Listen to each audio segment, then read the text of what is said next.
There are pains that don't come from others intentionally trying to hurt you, but from the way you unconsciously pull everything inward and believe it says something about who you are. Often, it's not the harshness of someone's words that upsets you, it's the personal meaning you attach to them. You assume they're talking about you, judging you, or rejecting you. When someone ignores you, you immediately think you did something wrong. When a message goes unanswered, you wonder if you're just not interesting enough. When your kindness isn't returned, you begin to question your own worth. And over time, you find yourself living in a constant state of self-reference where every silence, every shift, every reaction from others becomes a mirror reflecting some imagined flaw within you. But that's not the truth, and deep down, you know it. You just haven't stopped long enough to really look. The truth is, not every cold response means you did something wrong. Not every careless word is a personal attack. And not everyone who walks away does so because you're not enough. Sometimes they behave the way they do because they're lost in their own lives, because they haven't learned how to communicate with care, or simply because they're not mature enough to hold on to someone like you even though you were worth holding on to. So what's really causing the pain? It's not their actions, it's the meaning you've assigned to them. When you believe that other people's behavior is a reflection of your worth, you give them far too much power. And the more you do that, the more fragile, reactive, and disconnected from your inner freedom you become. In today's video, we'll unpack one of the deepest roots of emotional pain, the habit of personalizing everything. You'll come to see that what's hurting you isn't reality, it's your interpretation of it. You'll learn how to separate yourself from unconscious narratives and return to clarity. And more importantly, you'll realize this: you can continue being kind, loving, and sincere without tying your worth to how others respond to you.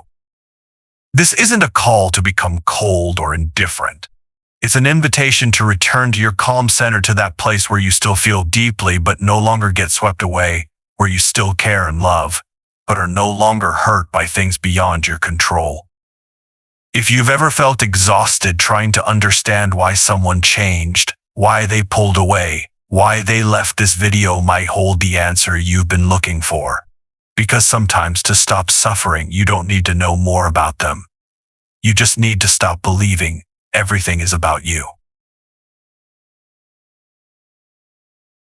Try to recall the last time you felt hurt by someone. It might have been a careless comment, a distant look, or simply a silence that lingered a little too long. In that very moment, you probably didn't just feel the sting of the action itself, you also started asking yourself, did I do something wrong? Are they upset with me? Or even, am I not important to them anymore? That reaction doesn't mean you're weak. It's a deeply instinctive part of the human psyche. We're born with a fundamental need to connect, to be accepted, to be loved. That's why your brain, instead of viewing someone's behavior objectively, automatically tries to interpret it in relation to you. It's the mind's way of managing pain. If you believe their behavior is because of you, then maybe, just maybe, you can fix it, adjust, and preserve the connection. The problem is, the more you try to find the reason within yourself, the deeper you fall into the trap of personalization. You stop seeing others' actions as reflections of their inner world, circumstances, or wounds, and start seeing them only as reflections of your own. And the dangerous part is, once you believe you are the cause, you also believe you are responsible, even when that's completely untrue. This pattern often starts early in life. Many people grow up in environments where love is conditional, where you only receive praise, attention, or care when you're quiet, well-behaved, high-achieving, or obedient. This teaches you a false lesson, that other people's reactions are direct consequences of your behavior. You learn to read their facial expressions like a survival map, constantly on edge to avoid mistakes, constantly questioning yourself when something feels off. But over time, this takes a toll. The more you live this way, the further you drift from yourself. You lose touch with what's real, what belongs to others, and what belongs to you. You start reacting more than truly living. You fear being a burden, fear being misunderstood, fear being abandoned, so much so that the moment someone pulls away, you assume it's your fault. And so you keep getting wounded, not because of what others do, but because you interpret everything through the lens of personalization. You hand over too much power. The power to define your worth. The power to make you feel enough or not enough. The power to hurt you even when that was never their intention. Until one day you ask a different question. Is this really about me, or am I just thinking it is? That one question is the beginning of release. Because sometimes, to start healing, you don't need to understand them more. You just need to pause long enough to see, not everything is about you. If you've ever walked into a room and immediately sensed tension and started wondering if you are bothering someone, then you've likely grown used to scanning other people's emotions just to feel safe. This is an incredibly common psychological pattern among people who are emotionally sensitive and deeply empathetic. But beneath that sensitivity, many are carrying an invisible burden, absorbing the moods, reactions, and emotional states of others as if they were their own responsibility. Why does this happen? Because in childhood, you may have grown up in an unpredictable emotional environment where the adults around you were inconsistent or volatile. A furrowed brow, a heavy sigh, a long silence, any of these could signal trouble. So you learned early on, I need to do something to make things okay. Over time, you internalized the idea that the only way to feel safe or to keep someone's love was to constantly read and adjust to other people's emotions before they exploded. That strategy might have helped you survive as a child, but as an adult, it becomes a trap. You enter relationships not just with an open heart, but with an overactive alarm system. You constantly look for shifts in tone, eye contact, body language, and when you sense something off, you don't ask whether they might be struggling. You immediately assume it's because of you. You don't just feel bad when someone's upset, you feel responsible for fixing it. When someone grows distant, you assume you made a mistake. When someone doesn't text back, you decide you are too much or not enough.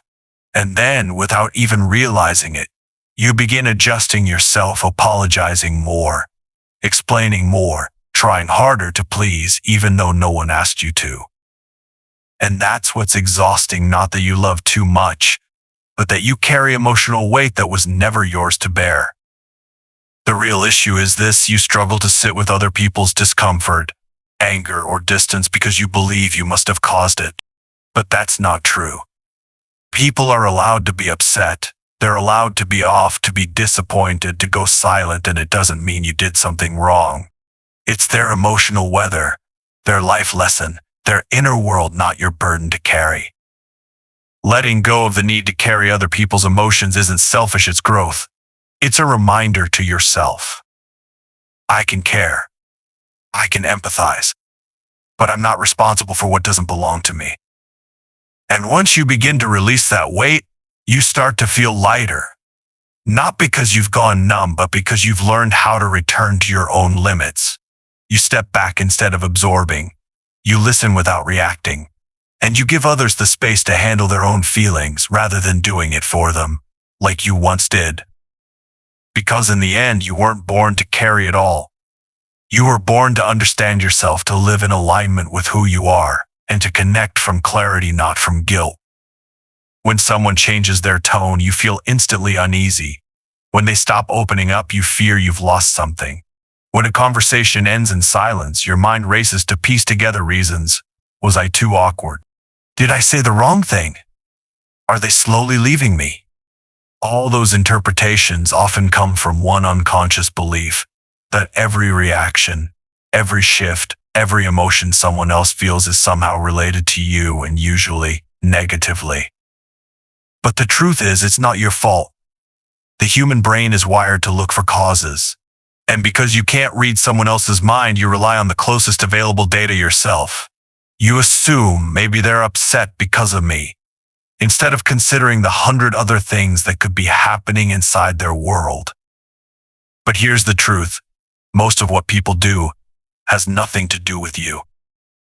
They might be distant because they're struggling at work.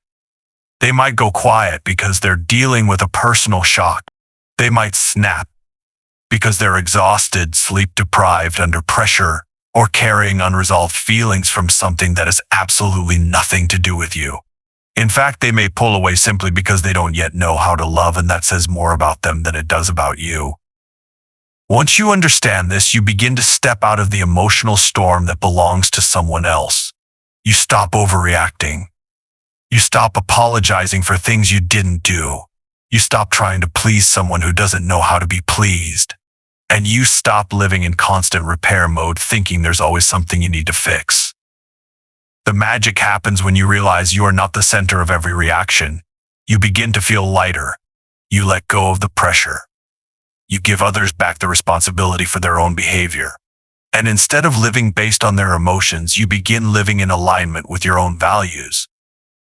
But here's the hard part. Sometimes the idea that this isn't about me triggers an even deeper fear, the fear of not mattering. You might have preferred to believe that their negative reaction was because of you, because at least that means you still had a role. At least you still had influence, even if it was negative. But when you let go of personalization, you also have to accept that people may not think about you as much as you think. And that doesn't mean you're less worthy. It simply means they're living their life, and you should be living yours too. Letting go doesn't mean becoming indifferent. It means accepting that you can't control or carry everything. It's a humble acknowledgement of how complex people are. It's a sign of maturity when you stop interpreting everything as a message about you. Because the moment you stop placing yourself at the center of everything, not only do you suffer less, you also become more free. And from that space, a space no longer clouded by false interpretations, you begin to see more clearly what's real, who's real, and which emotions truly belong to you. How many times have you blamed yourself for a relationship that ended? How many nights have you stayed awake replaying conversations, asking yourself endlessly, what did I do wrong? Maybe you've gone over every detail, trying to pinpoint the exact moment you became not enough, believing that if you could just find the reason, the pain would go away. But ironically, it's that very need for explanation that keeps you stuck, because you're not searching for the truth, you're searching for something within yourself to blame. And that's what causes you to link every heartbreak to your own sense of worth. You start to believe they left because you weren't interesting enough. They went silent because you did something wrong. They stopped trying because you were no longer attractive or engaging. But if you pause and look more closely, you'll see a simple yet painful truth. People don't need a perfect reason to hurt you. Sometimes they just aren't mature enough. Sometimes they haven't figured themselves out. Sometimes they're not ready to hold on to something good. And none of that is your fault. In fact, most of the wounds you carry weren't caused by you. They were the result of unconscious behavior from people who hadn't healed themselves. They hurt you not because you were weak or lacking, but because they didn't know how to love properly. They betrayed you not because you weren't good enough, but because they hadn't yet learned how to face themselves. They pulled away not because you were unworthy, but because they lacked the courage to stay and grow alongside you. And yet, instead of letting that truth free you, you carried those wounds like proof that you weren't enough. And that's what kept you trapped in the cycle of pain, not just hurting because they left, but hurting because you believed you deserved to be left. Healing doesn't begin when they come back and apologize. It begins when you stop attaching every wound to your identity. When you look at your pain and instead of asking, where did I go wrong? You begin asking, does this pain even belong to me? That's when your journey toward freedom begins. When you truly understand that, you stop overreacting, stop overanalyzing, and stop letting others make you doubt yourself. You begin to recognize the boundary between empathy and self-abandonment, between taking responsibility for your own growth and carrying the weight of someone else's flaws. And from that space, you'll begin to stand taller. Not because you've stopped feeling, but because you've started giving the pain back to the ones it truly belongs to.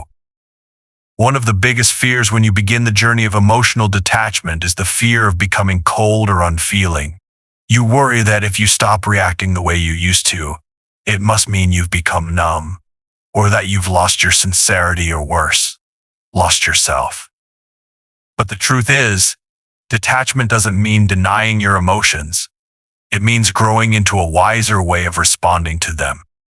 When you detach from your emotions, you're not denying them, you're simply refusing to let them define who you are or dictate how you react. You still feel sadness when you're rejected, but you don't let that sadness spiral into self-doubt. You still feel hurt when you're forgotten, but you don't conclude that you're unworthy. And yes, you might still cry, but this time your tears come from a place of self-understanding, not self-blame. This requires an essential skill, learning to become the observer of your emotions rather than the victim of them. When you train yourself to see your emotions as waves rising and falling, never permanent, you begin to reclaim your agency. You can start by asking yourself a simple question each time a strong emotion arises. Where is this feeling coming from? Is it triggered by something happening right now, or is it rooted in an old wound that hasn't healed? Is it a natural reaction, or is it being fueled by the story you're telling yourself? You'll be surprised to realize that many of your most intense emotional reactions don't come from what's really happening, but from your interpretation of it. When someone doesn't reply to your message, the only fact is they haven't replied. But the moment you add, "They don't care," or "I'm being rejected," or "I don't matter," you're no longer just facing a neutral event, you're caught in an emotional storm of your own making. Emotional detachment gives you space to pause before getting pulled into that storm. It offers a brief but powerful moment, a single breath where you can choose how to respond. And that space is where your peace begins. To access that space consistently, though, you have to let go of a powerful illusion, the belief that your emotions are always right. They may feel true to your experience, but they don't always reflect reality. Emotions are real, but they're not always the truth. They're signals, not commands. They're information, not instruction. When you understand that, you no longer have to fight your emotions. You simply begin to see them more clearly. You can stand inside your anger without acting on it. You can feel pain without behaving as if your world is falling apart. You can love deeply without losing your boundaries. That's not emotional numbness, that's inner strength. There's a strange paradox in the emotional life that most people overlook. The more you try to control other people, the more powerless you feel. But the moment you stop trying to control them and instead turn inward to master yourself, you begin to access your true influence. That strength doesn't come from shouting louder, debating better, or showing stronger emotion. It comes from your ability to hold your ground without reacting. And that space between stimulus and response, that pause, is where the real power lies. When someone disrespects you, insults you, or gives you the silent treatment, your instinct may be to react immediately, to defend yourself, to explain, to fight back, or to restore balance somehow. You'll feel a strong urge to do something to regain control. But what if you did the opposite? Instead of responding, you stay silent. Instead of rushing to explain, you observe. Instead of reacting from emotion, you respond from presence and inner strength. In that moment, when you choose a different response, you shift the entire dynamic. You no longer allow their behavior to drag you into chaos. You don't let them dictate your emotional state. And you stop feeding energy into a conflict that never needed to happen. Why is this so powerful? Because when you stop reacting, you stop giving people power over you. You reclaim your emotional autonomy. You send a clear message without speaking a word. Your moods do not control me. I am not a mirror for your chaos. I will not reflect back the pain you refuse to confront within yourself. This isn't about acting cold or indifferent. It's about choosing your response consciously. You could react, but you decide not to. You could argue, but you realize it's not worth it. You could drown in emotion, but instead you stand calmly and let it pass. That is true emotional control. No one can steal your peace unless you hand it to them. No one can make you feel worthless unless you start believing their version of you over the truth you hold within yourself. When you pause before reacting, you create space for breath, for clarity, for remembering what actually matters. And from that space, if you choose to respond, you do so with grounded strength, not emotional defense. This isn't passive silence. This is intentional silence. It's power that comes not from controlling circumstances, but from mastering your own state of being. And when you practice this enough, you'll come to see the calmest person in the room is always the one with the most power. There's an invisible burden many people carry through their daily lives, the burden of having to prove themselves. You try to prove you're good enough to be loved. You try to prove your innocence when you've been misunderstood. You try to prove you're worthy of being kept, not abandoned. And in doing so, you wear yourself down, burn out, and slowly lose touch with who you are. Why does this happen? Because when you feel disrespected, ignored, or unacknowledged, your mind immediately ties that experience to your self-worth. You don't just feel hurt, you feel less than. And to escape that feeling, you start reacting, explaining, clarifying, justifying, or overperforming, hoping that someone will finally see the truth in you and validate your worth. But the painful truth is this: the person who doesn't want to understand you won't, no matter how many times you explain. And someone who's already decided to diminish you will always find ways to lower your worth no matter what you do. The more you try to prove yourself, the more power you give others to define who you are. The harder you fight to be validated, the more you anchor your life in external approval. And in doing so, you stop living as your true self. You become a version of yourself crafted to earn acceptance. So what happens when you stop? When you no longer need to prove anything, something powerful begins to shift. You become calmer. You start choosing silence over explanation, walking away over clinging, and dignity over the desperate pursuit of validation. Not because you don't care, but because you've grown enough to realize that true worth needs no defense. It's shown through grounded presence, through a gaze that knows who you are, through silence that doesn't beg, and withdrawal that carries no bitterness. And when you live from that place, the place beyond the need to prove, you don't just feel free, you begin to attract healthier relationships. Because people who are truly mature won't ask you to twist yourself into someone else just to be enough. They'll see you most clearly when you stop trying to be anything other than yourself.